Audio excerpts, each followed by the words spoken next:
반갑습니다. 예, 사람이 말을 잘해야 될 것 같아요. 지난주에 몇 분하고 곧 봬요 이렇게 하고 인사하고 갔는데 그 곧이 이렇게 빨리 올 줄은 몰랐습니다. 예, 사실은 수요일 날 밤 10시에 우리 강권사님 연락을 받고 제가 올 수 없는 이유는 너무 많았고 와야 될 이유는 딱 한 가지. 예, 여러분을 사랑하기 때문에. 우리가 남이가, 그죠? 네, 하여튼 오늘도 하나님께서 이 밤에 우리에게 말씀으로 역사하시고 성령께서 역사하셔서 오늘 우리 서집사님 기도하신 것처럼 또 다른 한 번의 반복되는 금요 기도회가 아니라 뭔가 하나님께서 우리 인생 가운데 새 일을 행하시는 기점이 되는 그런 날이 되었으면 좋겠습니다. 예. 아직도 저는 기억나요. 우리 이상석 집사님이 또 결단하란 말인가? 막 이렇게. 결단 계속해도 괜찮아요. 예. 예. 또 결단하고 그러면서 앞으로 조금씩 나아가는 거죠. 예. 그게 어떻게 보면 하나님께서 원하시는 성숙이 아닐까 싶습니다. 오늘하고 주일은 이제 누가복음 17장에서 두 편의 설교를 하려고 계획을 합니다.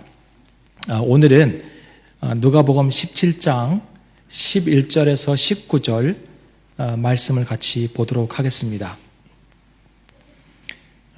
제가 가진 성경으로 읽겠습니다. 예수께서 예루살렘으로 가실 때에 사마리아와 갈릴리 사이로 지나가시다가 한 촌에 들어가시니 문둥병자 10명이 예수를 만나 멀리 서서 소리를 높여 가로되 예수 선생님이여 우리를 긍휼히 여기소서 하거늘 보시고 가라사대 가서 제사장들에게 너희 몸을 보이라 하셨더니 저희가 가다가 깨끗함을 받은지라. 그 중에 하나가 자기의 나은 것을 보고 큰 소리로 하나님께 영광을 돌리며 돌아와 예수의 발 아래 엎드려 살해하니 저는 사마리아인이라. 예수께서 대답하여 가라사대 10사람이 다 깨끗함을 받지 아니하였느냐? 그 9은 어디 있느냐? 이 이방인 외에는 하나님께 영광을 돌리러 돌아온 자가 없느냐 하시고 그에게 이르시되 일어나라 가라 내 믿음이 너를 구원하였느니라 하시니라. 아멘. 이 이야기는 우리가 너무나 잘 알고 있는 이야기죠. 너무나 잘 알고 있는 이야기이기 때문에 모든 복음서에 기록되었을 거라고 생각을 하는데 누가만 기록하고 있어요. 여러분 누가복음을 보면 누가는 의사인지라 그 육신적인 치유가 일어나는 장면을 굉장히 자세하게 묘사하고 있고 관심이 참 많습니다. 오늘 설교 제목은 다층적 신앙 분석이에요.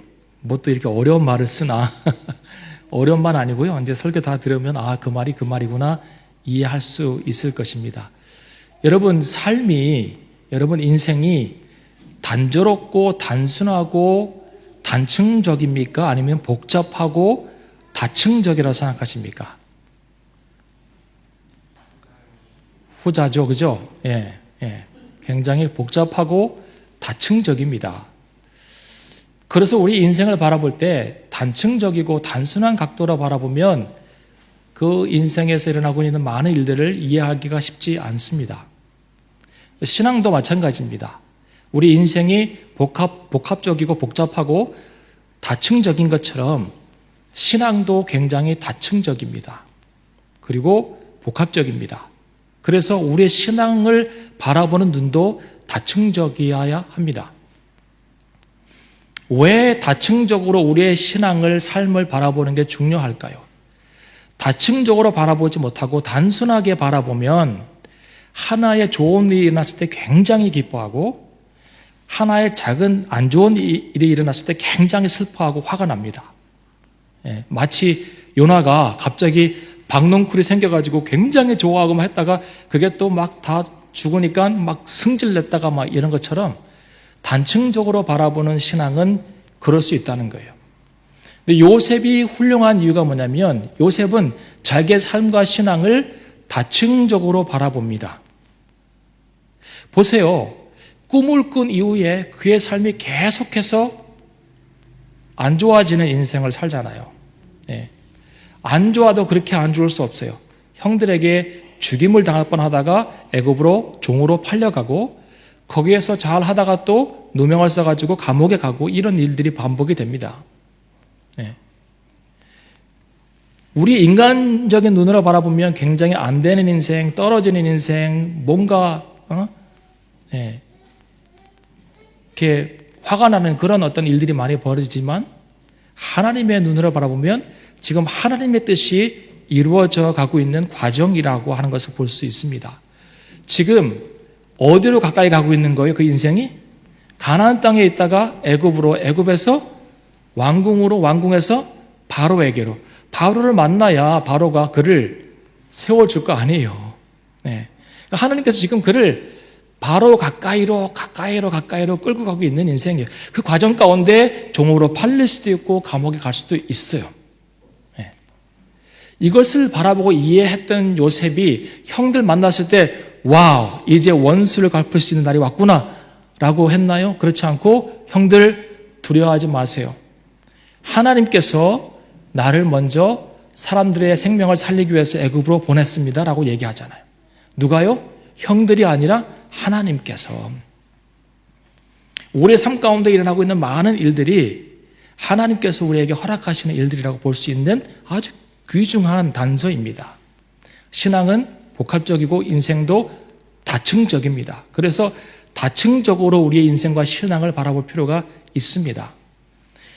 저의 정체성이라고 하면 목사이기도 하고 또 설교자이기도 하고 또 교수이기도 하고 한데 지금 현재 제가 갖고 있는 가장 중요한 정체성 중에 하나는 리서처입니다. 저는 리서처예요. 리서치를 하는 사람들은 남이 못 보는 것을 볼 수 있는 눈이 있어야 합니다. 왜냐하면 내 리서치의 결론이 다른 사람이 얘기한 것을 그대로 반복하면 나는 리서치를 할 필요가 있어요, 없어요? 없죠. 이미 나와 있는 이론, 이미 나와 있는 지식을 내가 다시 한번 이렇게 반복해서 발표한다면 그거는 제가 교수로서 좋은 사람은 아닙니다. 그래서 어떤 지식의 갭이 있는가를 발견하고 그 갭을 메꾸기 위해서 공부를 하고 자료를 수집하는 거예요. 그러면 어떤 현상을 딱 바라봤을 때 딱 일어나는 현상이 하나 딱 있어요.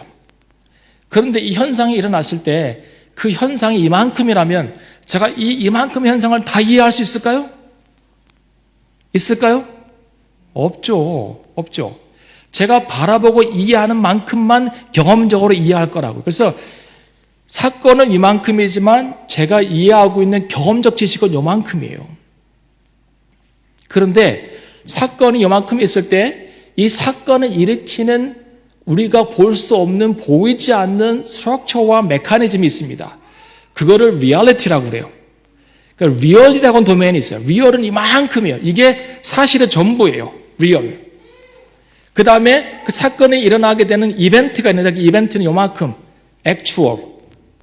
그리고 내가 알 수 있는 것은 요만큼 empirical. 요만큼 아는 거예요. 예. 그래서 리서처는 요 empirical knowledge만 이해하는 것이 아니라 이 뒤에 무엇이 있는지를 계속해서 밝혀가는 작업들을 해나가야 합니다. 신앙생활도 마찬가지예요. 예, 저의 지도 교수님이 항상 이 얘기를 했어요. 규치현, you have to know what is going on beyond what is going on is going on. 표면만 보지 말고 현상만 보지 말고 현상을 일으키는 원인이 뭐고 그 원인을 일으키는 원인이 뭔지를 이해하면 좋겠다는 거예요. 리서치 안에서. 신앙생활도 마찬가지입니다. 저는 구글 맵을 좋아합니다. 예, 가끔씩 따분한 일을 하다가 시간이 나면 구글 맵을 딱 틀어요. 그리고 나라를 딱 정해요. 오늘은 이 나라 가보자. 요즘에 이제 알바니아 출장을 갈 거니까 알바니아를 딱 선택하고 쭉 들어갑니다. 그럼 알바니아가 이렇게 있죠. 그리스 이렇게 위에. 그리고 알바니아에서 또 한 도시로 쭉 들어가요. 이렇게. 예. 그리고 더 깊게는 한 지점을 딱 가가지고 그 스트리트 뷰를 보는 거죠. 길거리를 보는 거예요. 거리 뷰를 보는 거예요. 그러면 사람들이 지나가고 상점도 있고 뭐 그 도시의 활발한 것들을 다 볼 수가 있습니다. 줌인, 줌인 해가지고 들어가서 자세하게 보는 것이죠. 오늘 이 10명의 문둥병자 이야기를 거시적 관점에서, 중간적 관점에서, 미시적 관점에서 볼 거예요. 그리고 거기에서 다층적인 메시지가 무엇이 있는가를 볼 겁니다. 이해하시겠어요? 똑똑하십니다. 네, 감사합니다. 자, 먼저 거시적 관점에서 한번 봅시다. 이 사건이 어디에서 일어났습니까? 성경을 보시죠. 어디에서 일어났나요?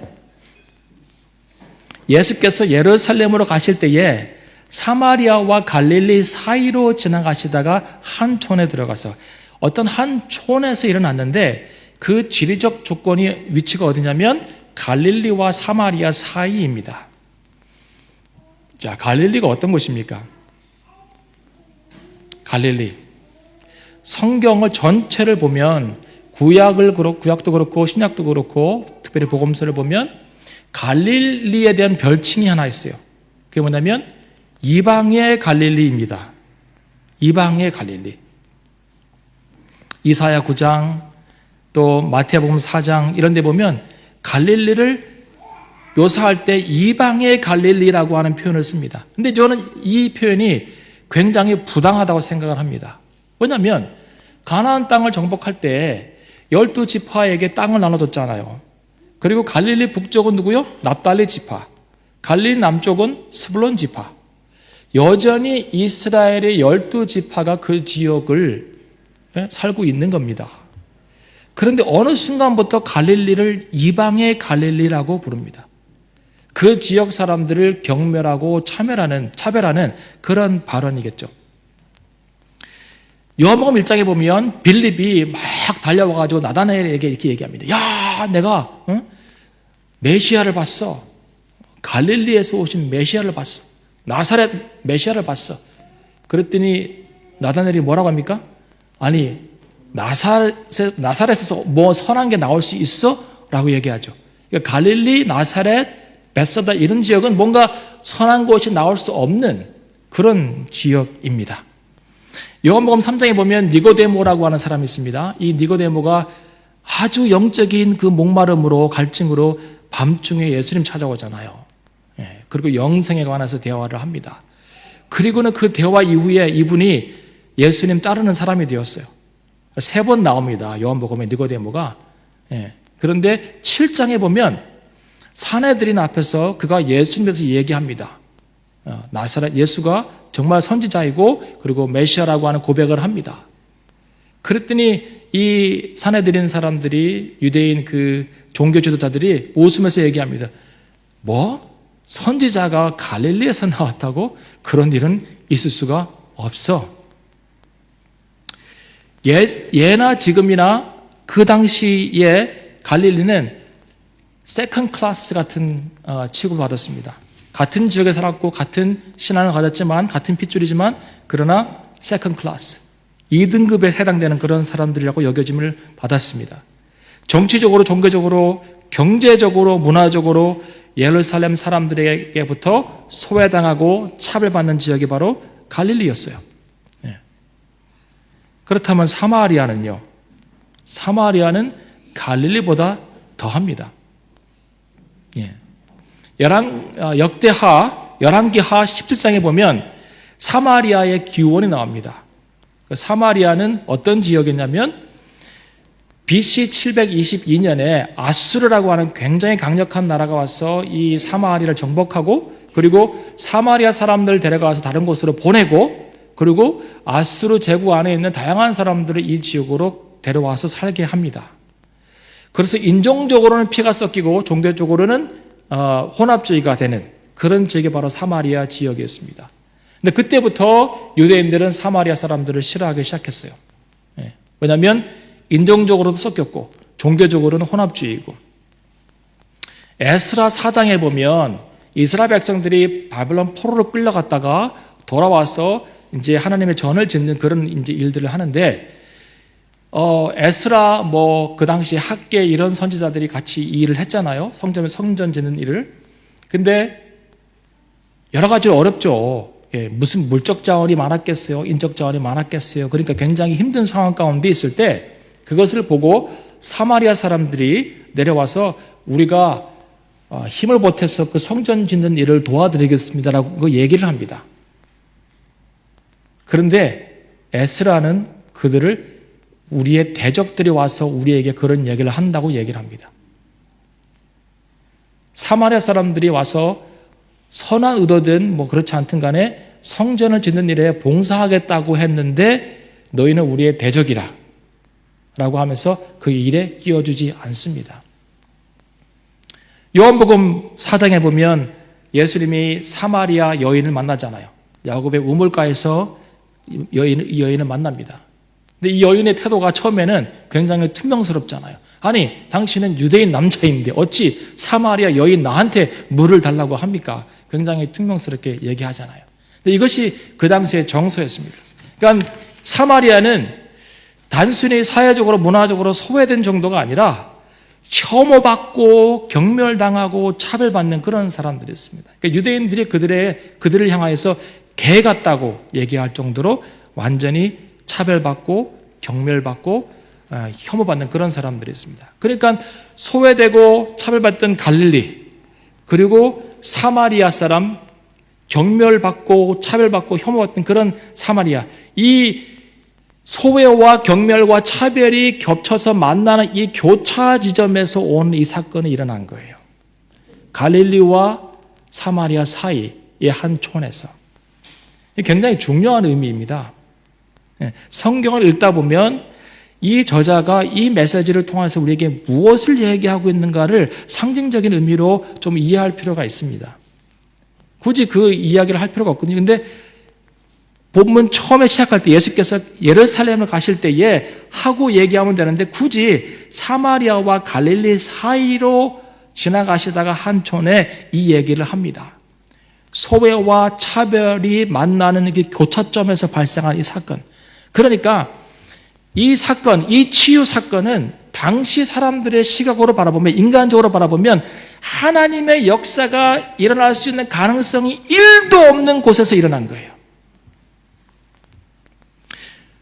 모든 사람들이 경멸받고 혐오받고 그리고 소망이 없고 절망 가운데 있다고 하는 그 지역에 그 사람들보다 더 차별받고 혐오받는 10명의 문둥병자들에게 일어난 사건이 바로 이 사건입니다. 차별과 혐오가 있는 그 교차점 지점에서 하나님의 놀라운 역사가 일어납니다. 소망은 없고 절망밖에 없는, 인생에 더 이상 망가질 것이 없다고 생각하는 그런 삶의 환경 가운데 살아가고 있는 사람들에게 오늘 하나님께서 이 놀라운 일을 일으키셨다 이 말입니다. 그러니까 눈을 열어서 우리가 인간적인 상황으로 모든 것을 판단해서는 안 됩니다. 제가 그랬잖아요. 현상적으로 일어나고 있는 일 너머에 무슨 일이 일어나는지, 그 너머에 무슨 일이 하나님 안에서 계획되고 있는지를 볼 수 있어야 합니다. 하나님은 달라요. 우리 사람이 여기에는 소망이 없다라고 할지라도 하나님 거기에 소망을 주십니다. 아멘. 우리 가정에, 우리 사업체에, 아니면 우리 교회에 소망이 없다고 할지라도 하나님께서 오시면 소망이 있습니다. 하나님은 달라요.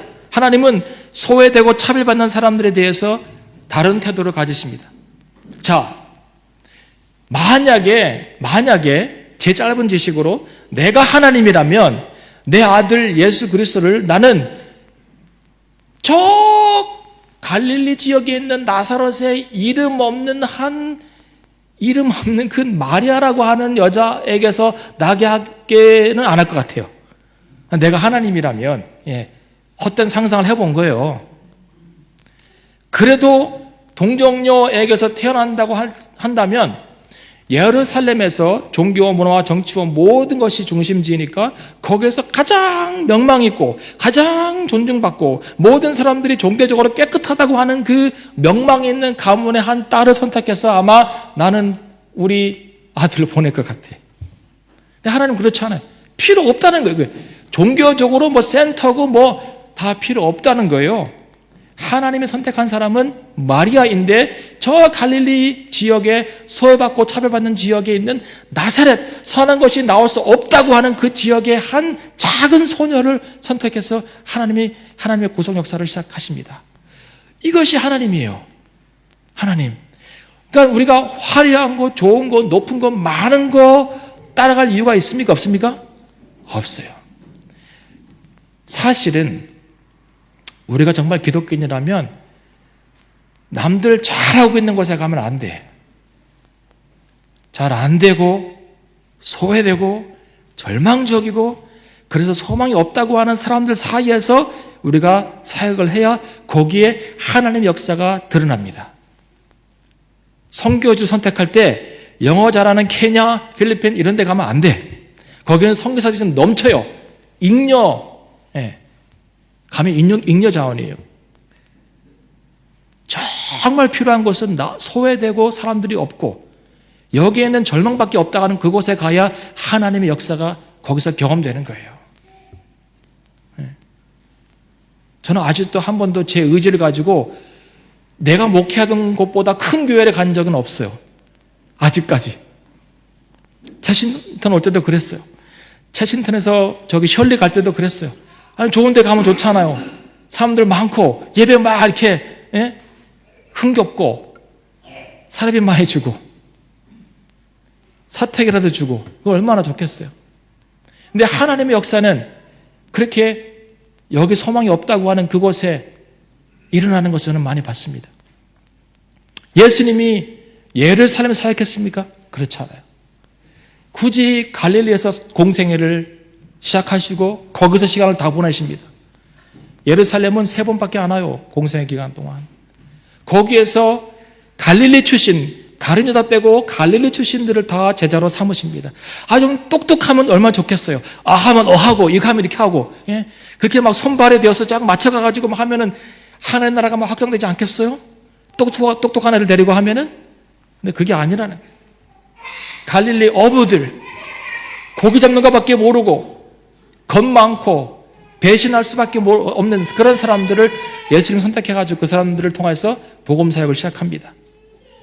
예수님은 그 당시에 사마리아가 혼합됐기 때문에 혼혈족이 되었기 때문에 사람들은 유대인들은 예루살렘에서 갈릴리 갈 때에 요단강을 건너서 요단 동편을 지나서 다시 강을 건너서 갈릴리로 들어갔어요. 이것이 보통 그들의 루트였습니다. 그러니까 한 2, 3일 걸리는 루트예요. 아무도 예루살렘에서 갈릴리까지, 갈릴리에서 예루살렘까지 직선으로 사마리아를 통과하는 사람이 없었어요. 거기를 지나가면 오염된다고 생각했기 때문에 영적으로. 마치 퀸이 예전에 빅토리아 여왕이 저쪽 북쪽을 갈 때 버밍엄을 안 지나갔던 것처럼 거기 연기가 많다고. 금기 지역이었죠. 근데 예수님 굳이 예루살렘과 갈릴리로 오가실 때는 굳이 사마리아를 통과하십니다. 이것이 우리 예수님이시고 하나님입니다. 제가 아까 셜리 얘기했잖아요. 셜리를 갔는데 패배의식이, 여기서 이제 다음에 간 교회가 셜리잖아요. 패배의식에 팽배한 거예요. 그리고 그들이 이제 생각했던 게 교회가 왜 안 될까? 가니까 이제 나이 드신 분들 한 20명 정도 계셨어요. 할머니들이. 교회를 오랜 동안 해왔는데 교회가 안 되고 줄어들어가서 이제 이 정도 됐다는 거예요. 20명 정도. 또 왜 그런 했더니 2가지 이유를 대더라고요. 하나는 솔리훌 지역에서 셜리에 있고 셜리 지역에서도 끝자락에 있다는 거예요. 우린 변방이라는 거예요. 그래서 우리 교회를 잘 모른다는 거예요. 그게 하나의 이유였어요. 또 한 가지 이유는 뭐냐면 애초 시작 때부터 이 터가 안 좋았다는 거예요. 영국 사람들도 그런 얘기 하더라고요. 터가 안 좋았대. 그래서 뭐가 안 좋았더니 여기가 쓰레기 매립장이었다는 거예요. 쓰레기 매립장. 그래서 이 쓰레기 매립장을 메꾸고 교회를 지어서 안 된다는 거예요. 사람들이 그걸 알기 때문에.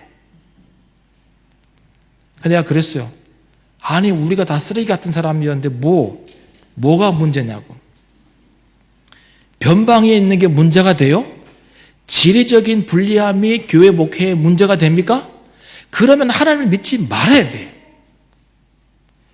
채싱턴이 뉴몰덴에 없어서 안 됩니까? 그러면 우리가 하나님을 믿지 말아야 돼요. 그렇죠? 권사님? 하나님이 오시면 지리적인 불리함은 극복이 됩니다. 하나님이 여기 계시면. 하나님의 역사가 금요 기도회마다 여기서 일어난다더라. 성령께서 역사하신다더라.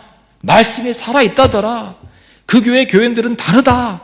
이런 하나님의 소문이 나면 왜 사람들이 안 오겠어요? 좋은 밥 먹으러, 맛있는 밥 먹으러 몇 마일을 운전해서 가는데 여기를 왜 안 오겠냐고요? 여기 주차장도 있는데 좁긴 하지만 하나님이 오시면 내가 갖고 있는 어떠한 장애물도 제약도 문제가 안 됩니다. 언어적인 문제 제약이 안 돼요. 제가 영국 와가지고 3개월 만에 설교를 시켰어요. 나 못한다 그랬어요. 내가 어떻게 영어로 설교를 3개월 만에. 근데 하라고 하더라고. 그래서 막 써가지고 외우고 3번, 4번 연습하고 컴퓨터에 녹음해가 또 들어보고 막 별짓 다 했는데 내려오니까 어떤 할머니가 너 영어 진짜 테리블하다고 그러더라고요. 와, 그 얘기 듣고는 안 하고 싶었어. 내가 한국 가면 설교를 잘할 수 있는데 뭐 내가 이 나라에서. 근데요, 하면 돼요. 하나님의 성령이 역사하시면 다 알아들어요. 발음이 부족해도 문장의 구성이 확실하지 않아도 알아듣고 은혜 받고 눈물 흘리고 감사하고 찬양하고 회개하고 다 한단 말입니다. 왜 내가 스스로 나를 제한하고 이런 장애물 때문에 이런 제한점 때문에 나는 안 되고 우리 가정은 안 되고 내가 사업자도 안 되고 우리 교회도 안 되고 왜 이런 제약을 놓냐고요. 하나님이 함께 하시면 되는데. 그리고 하나님의 관심이 절망적인 곳, 혐오적인 곳, 차별받는 곳에 있다고 내가 성경이 있다고 얘기했잖아요. 거기를 굳이 사람들이 안 가는 그곳을 지나가시는 예수님 제가 얘기했잖아요. 하나님이 여러분의 가정 가운데, 교회 가운데 우리가 무엇을 하든지 함께 하시면 장애가 아닙니다. 장애가 문제가 되지 않아요. 제가 영국 와서 제일 처음에 목회했던 동네가 키츠그린이에요. 키츠그린. 이스트 버밍햄이에요. 근데 여기는 별명이 하나 있어요. 목회자들의 무덤이에요. Pastor's Graveyard예요. 별명이. 누가 만들어놨나 이 별명을. 그랬더니 교인들이 만들어놨어. 교인들이. 목회자가 와가지고 2년을 못 버티고 간다는 거예요. 목회자의 무덤이래. 근데 제가 그래서 어느 날 이 목회자의 무덤을 하나님의 몰된 동산으로 바꾸자. 생각을 바꿔라. 기도합시다. 기도했어요. 전도하고 말씀 선포하고 교회가 쑥쑥쑥 자라는 거예요. 자라는 거예요. 한 30명 모였던 교회가 한 140명 쭉 모여요. 금방. 얼마 안 가요. 선포하고. 왜냐하면 기도를 하기 시작했어요. 기도를. 기도의 불이 꺼지면 안 돼요. 교회는. 예수님께서 교회를 뭐라고 묘사합니까? 내 아버지의 기도하는 집이라 그랬잖아요. 기도하는 집이라. 교회는 하나님 아버지의 성도들이 백성들이 모여서 기도하는 곳이에요. 이 기도의 불이 꺼지면 되겠습니까? 하나님이 오시면 when God comes, He changes everything. 하나님이 오시면 모든 것을 바꿔요. 심지어는 내 성격도 바꿀 수 있어. 나는 내 성격이 안 바뀐다고 생각했어요. 바뀌어요. 바뀌어요. 예. 제가 좀 싸나운 기질이 있어요. 강원도 사람이라. 얼마나 온순해요 지금. 예? 예. 아는 것 같아요? 차분하고 온순하잖아요. 제가 사람들이 되게 둔한 줄 아는데 되게 센시티브해요. 저도. 저 눈치 빠르고요. 그래요. 근데 그거 다 안 드러내잖아요. 예. 성격도 바뀌고 예? 다 바뀔 수 있어요. 하나님 오시면 장애가 되지 않아요. 아무리 절망적이라도 더 나빠질 것이 없다고 하는 상황 가운데서도 하나님이 함께 하시면 오시면 거기에 소망이 있습니다. 거기에 기적이 일어나고 거기에 소망이 생기기 시작합니다. 10명의 문둥병자들이 그 절망적인 절망 상황 가운데서도 다윗의 자손 예수여 나를 긍휼히 여겨 주십시오 소리 지르잖아요. 우리를 긍휼히 여겨 주십시오. 오늘 이 밤에 우리가 할 일이 있다면 하나님 나를 긍휼히 여겨 주십시오. 내가 항상 이런저런 핑계로 이런저런 제한이 있다고 이런 장애가 있다고 핑계하면서 하지 못했던 그 일들 주님 오시면 해결될 줄 믿습니다. 이것이 이 이야기가 얘기해주는 거시적인 관점이에요. 그 갈릴리와 사마리아의 교차적인 지점에서 경멸받고 혐오받고 차별받고 소외된 이 지역에 하나님이 오셔서 하시는 일입니다. 자, 중간지대, 이제 얼마 남지 않았어요. 중간적인 어떤 지점에서 이 이야기를 보겠습니다. 자, 10명의 이 문둥병자를 한번 조명해 봅시다. 이 갈릴리와 사마리아의 이 교차 지점을 봤다면 지금, 그러면 이제 그 쭉 내려가가지고 10명의 문둥병자를 보는 거예요. 9명이 유대인이고 1명이 사마리아인이래요. 근데 이들이 서로 잘 지냈을 것 같습니다. 왜냐하면 이들에게는 공통점이 있었어요. 나병이라고 하는 끔찍한 피부병과 신경 손상이 생기는 그런 병이 있었습니다. 이건 신체적인 문제죠.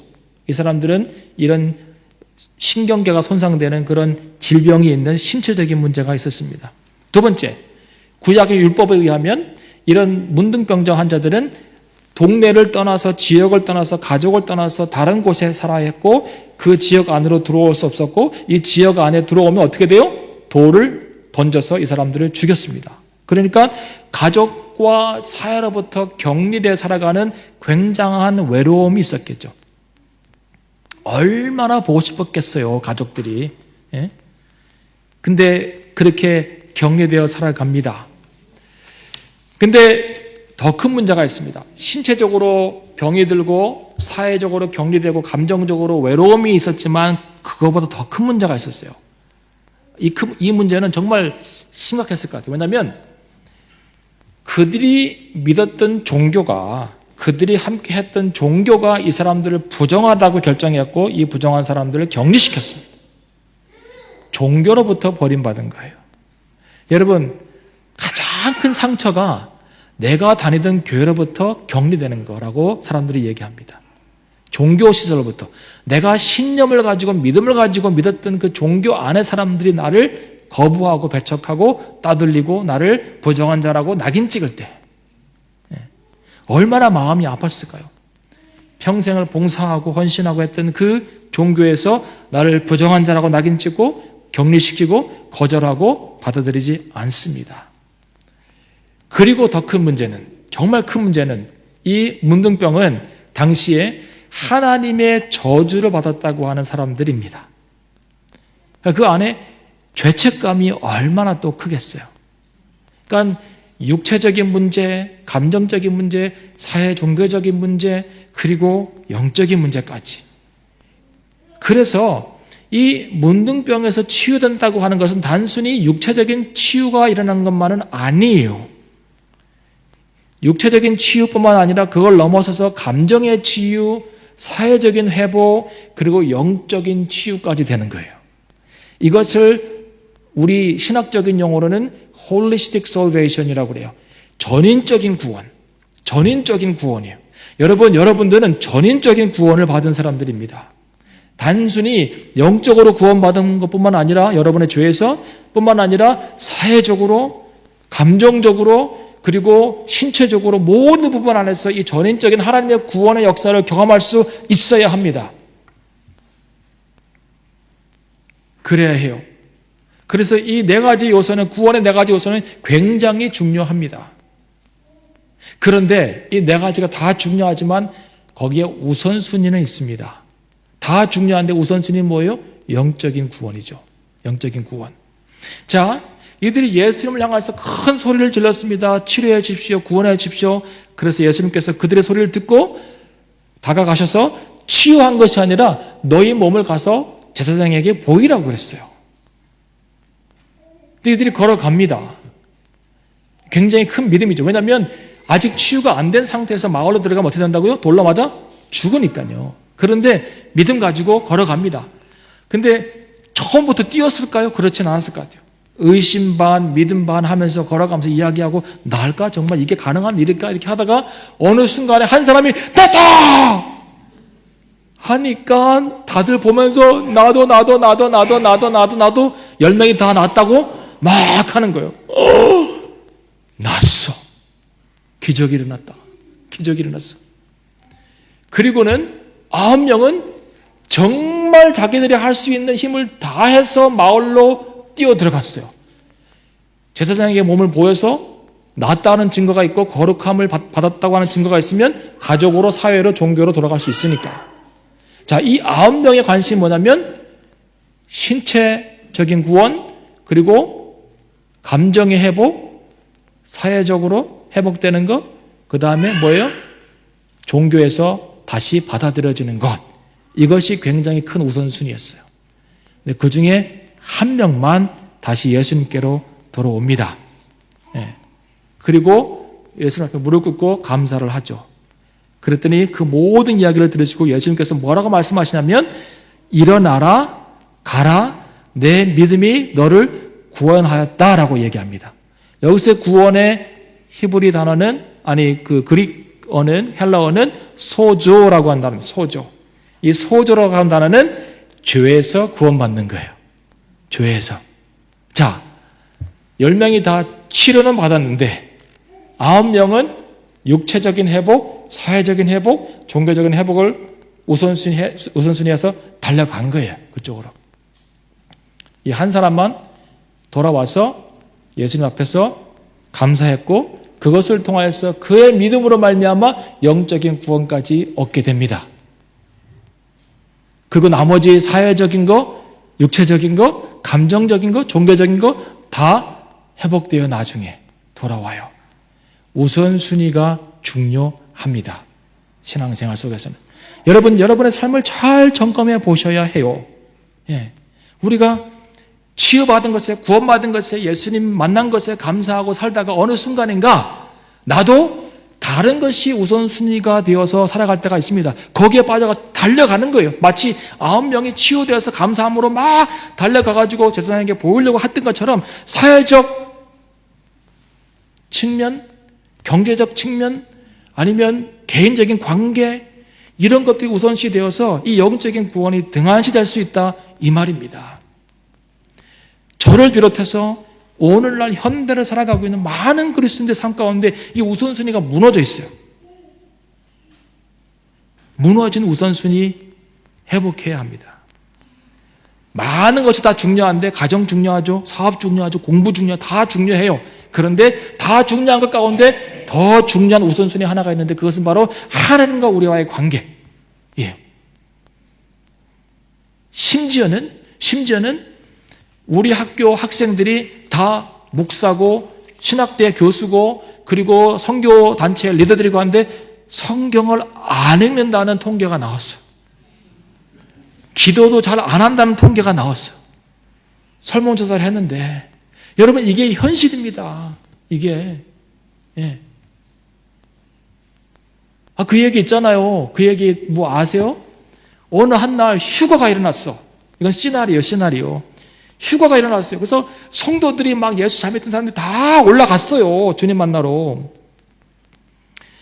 근데 이제 주님 안 믿던 사람들이 남아서 이게 무슨 일인가를 회의할 거 아니에요. 그래서 방송국에서 회의를 하는데 거기에 2명의 패널이 나왔어요. 한 명은 목사님, 한 명은 신학대학 교수.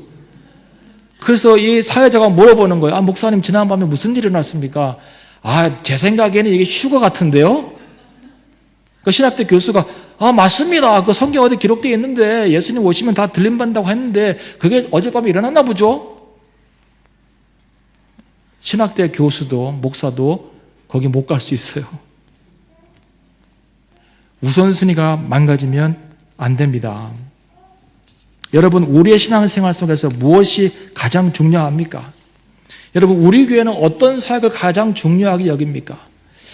저는 요즘에 교회가 너무 이벤트 중심이고 프로그램 중심이고 이런 것에 대해서 굉장히 우려를 갖고 있어요. 물론 중요합니다. 모이는 것도 중요하고 이벤트 하는 것도 중요하고 행사하는 것도 중요합니다만은 가장 중요하고 중요한 하나님의 말씀과 예배와 기도와 하나님의 성령의 역사를 사모하는 것.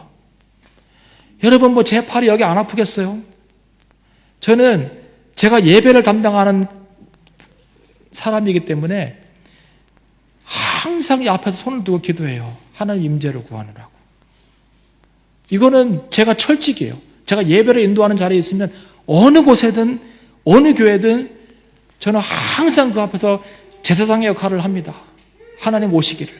오늘 예배 가운데 오시기를, 말씀하시기를, 성령으로 역사하시기를, 그래서 올해 삶 가운데 변화가 일어나기를, 내 영혼이 새로워지기를, 내 죽은 영혼이 소생되기를, 마른 뼈가 살아나는 기적이 일어나야 될 거 아닙니까? 에스겔 골짜기에서 하나님께서 에스겔에게 생기에 대해서 대언하라고 했을 때 생기가 오니까 막 마른 뼈들이 붙어서 살이 붙고 힘들이 붙어서 큰 군대가 되지 않습니까? 아무리 내 영혼이 메말라 있어도 하나님의 성령이 그 시간 역사하시면 그러면 살아나는 거잖아요. 아무런 기대 없이 오면 되겠습니까? 이것은 목사 혼자의 노력으로 됩니까? 아니요. 성도 전체가 한 20분 정도, 30분 정도 일찍 오면 좋겠어요. 저는 같이 와서 하나님의 임재를 같이 구하고, 회개할 것을 회개하고, 찬양을 같이 드리면서 임재 앞으로 나아가고, 말씀을 듣고 성령께서 역사하시기를 소망하고, 그리고 함께 기도할 때 정말 하나님 오늘도 나를 충만하게 채워주십시오 같이 소망하고, 그러면 그 공동체가 왜 안 되겠냐고요. 이건 숫자의 문제가 아니에요. 숫자가 많이 모이면 뭐 하겠어요. 다 딴짓하고 있는데. 소수가 모여도 거기 안에서 성령의 역사만 있으면 우리는 되는 거예요. 저는 한 번도 목회를 할 때 솔직한 이야기예요. 한 번도 하나님 성도 좀 보내주세요 이런 얘기 안 했어요. 이런 기도 안 했어요. 뭐 오고 싶으면 오는 거죠. 근데 저는 항상 기도한 거예요. 하나님, 오늘도 여기 하나님의 임재가 없으면 우리가 뭐 하는 겁니까? 우리가 뭐 하는 거예요? 근데 하나님의 임재를 이렇게 구해도, 제가 목회를 해도, 예배를 인도해도 하나님의 임재를 경험한 데가 별로 없었어요. 솔직히 말씀드리면. 오늘 정말 하나님께서 나와 함께 하셨다. 예배 가운데 그런 적이 별로 없어요. 솔직히 말씀드리면. 이게 힘든 거예요. 그분이 안 계셔가 아니라 우리가 영적으로 무디겠죠. 슬픈 이야기죠. 우선순위가 중요합니다. 예수님이 우리를 위해 죽으시고 교회를 부르신 이유가 뭡니까? 하나님께서 채신통 교회를 허락하신 이유가 뭡니까? 이 자리에, 이곳에. 무엇이 우리 교회를 성경적인 교회로 만듭니까? 많은 일들이 있지만 거기에서 가장 중요한 우선순위는 무엇입니까? 이것이 이 중간 층에서 보여주는 메시지입니다. 무너지는 우선순위를 세우는 거죠. 마지막으로 가장 미시적인 관점, 가장 작은 관점으로 보겠습니다. 이렇게 좀 내려오는 거예요. 이 예수님께 돌아와서 감사를 드렸던 사마리아인 한 사람을 좀 봅시다. 아까 그랬죠? 이 사람은 나병 환자이고, 그리고 신경이 손상되는 병을 입었습니다. 그러니까 이 문둥병자들은 감각이 사라지는 병이에요. 무서운 병이죠. 예. 그 영국의 정형외과 출신인, 서전 출신인 폴 브랜드라고 하는 박사가 있습니다. 이분의 부모님도 남인도에 선교했던 분인데, 부모님 밑에서 태어나서 인도에 살다가 영국에 의학 공부를 하러 와서 의학을 공부하고 다시 인도로 가서 선교를 했어요. 요즘에 제가 드는 생각이, 의사를 할 걸. 제가 그 생각을, 의사 할 수 있었을 텐데. 네, 의사를 하면 내가 좀 더 믿지 않는 자들과 같이 선교지에서 이렇게 대화하면서 그들과 전도하고 했을 텐데, 그 생각을 많이 합니다. 하여튼 이 폴 브랜드라고 하는 그 박사가 다시 인도로 가가지고 정형외과 의사인데 나병 환자들을 돌보기 시작합니다. 아주 극진히 돌보고 평생에 3,000몇 건의 수술을 했다고 해요. 그러니까 너무 훌륭하신 분이죠. 돈도 안 받고. 근데 이분이 나병 환자들을 잘 관찰하고 치료하고 하다 보니까 아주 중요한 원리를 하나 발견했는데, 그 사람들이 사지가 떨어지잖아요. 손도 떨어지고 막 떨어지고 하는데 잘라내고 해야 되는데, 이 잘라내는 근본적인 원인이 문둥병균 때문에 그렇지 않다는 거예요. 신기하게도 감각이 없기 때문에, 통증이 없기 때문에 2차 감염이 됐을 때 그 썩어 들어가는 것을 느끼지 못하는 거예요. 고름이 쭉쭉쭉 나와도 못 느끼는. 그래서 나중에 보니까 이만큼 썩어 있어서 또 자르고 하는 거예요. 2차 감염이 문제인데, 그 2차 감염을 일으키는 원인은 뭐냐면 통증을 못 느끼기 때문에 방치하는 거라는 것을 알게 되었어요. 이분이. 통증. 그래서 이분이 평생 나간 자들을 섬기고 돌보면서 통증이 얼마나 감사한 일인지를 얘기합니다. 필립 얀시라고 하는 그 유명한 기독교인 저술가와 함께 책을 하나 썼어요. The Gift of Pain. 고통이라는 선물이라는 책을 썼어요. 여러분, 누가 고통을 선물이라고 느끼겠어요? 여러분, 누가 고난을 선물이라고 느끼겠어요? 누가 아픔을 선물이라고 느끼겠습니까? 누가 내가 당하고 있는 이 어려움을 하나님의 선물이라고 느끼겠어요? 그런데 적어도 이 문둥병자들은 고통을 다시 느낄 수 있다고 하는 것이 하나님께 주시는 선물이라는 거예요. 이 한 명의 사마리아인이 치유받은 다음에 예수님께 와가지고 감사합니다. 예수님은 치료해 주셔서 감사합니다. 라고 했을 때 이 말을 이 내용으로 다르게 말해보면 하나님 감사합니다. 내가 다시 이제 고통을 느낄 수 있게 되었습니다. 이 고백이에요. 이 고백. 고통을 느낄 수 있는 몸이 되었다고 하는 것을 고백하고 감사하고 하나님께 감사하는 이 사람.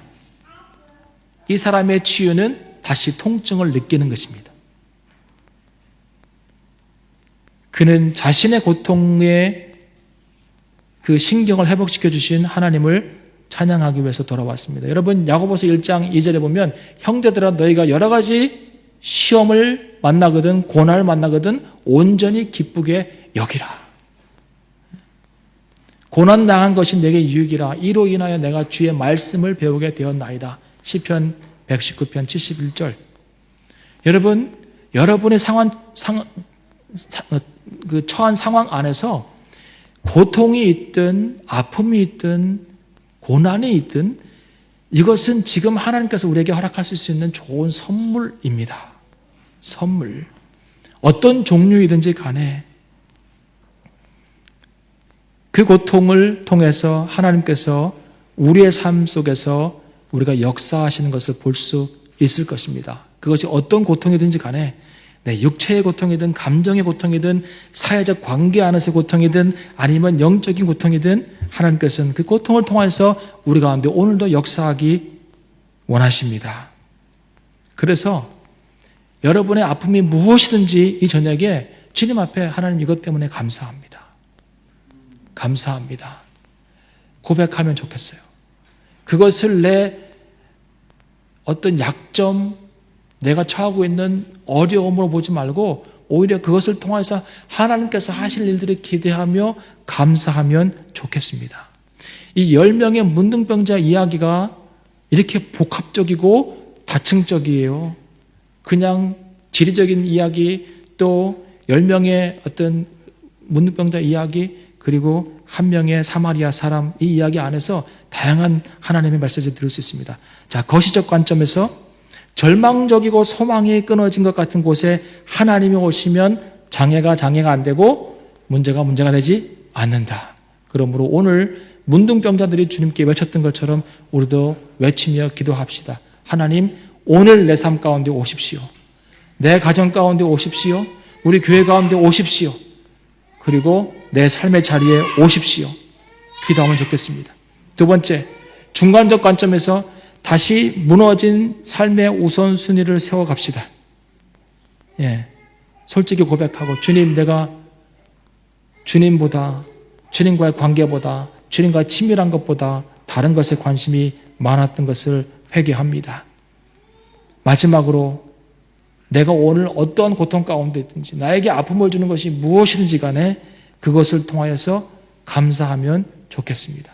여러분, 다 인생은 누구나 가시를 가지고 있습니다. 가시. 이게 관계에서 오는 가시이든지 아픔의 육체의 가시든지 다 가시들이 있어요. 가시들이 우리를 찌릅니다. 그래서 바울이 주님 이 가시를 제거해 주세요라고 기도했잖아요. 3번이나 간절하게 기도했습니다. 그랬더니 하나님께서 뭐라 그러세요? 내 은혜가 내게 족하다. 너의 약한 데서 나의 강함이 드러난다. 여러분, 우리의 아픔 안에서, 우리의 고통 안에서, 우리의 약점 안에서, 우리가 느끼는 모든 어려움 안에서 하나님의 능력이 드러나는 거예요. 그래서 오늘 밤에 그거 놓고 같이 기도하면 좋겠습니다.